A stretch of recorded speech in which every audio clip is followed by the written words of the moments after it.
En l'àmbit judicial, avui també sabem que el jutge que ha citat a declarar Jaume Matas el 23 de març continua defensant que l'augment patrimonial de l'expresident pot estar relacionat amb el cas Palmerana. L'advocat que va qüestionar aquesta opinió amb un recurs manté que José Castro no té motius legals per continuar investigant els dos casos i ha anunciat un recurs d'apel·lació. El jutge José Castro responsabilitza Jaume Matas d'autoritzar el desplaçament de 50 milions d'euros al Palmerana. A Castro també li crida l'atenció que les concessions de més doblers fossin per a persones relacionades amb l'expresident.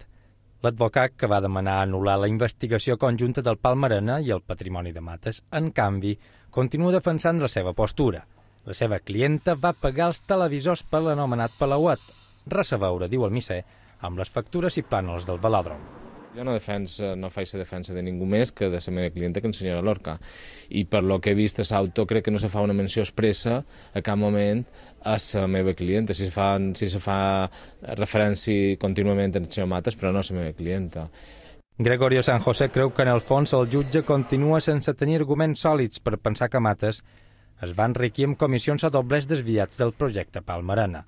Té pensat apel·lar perquè sigui l'Audiència Provincial qui li doni o no la raó.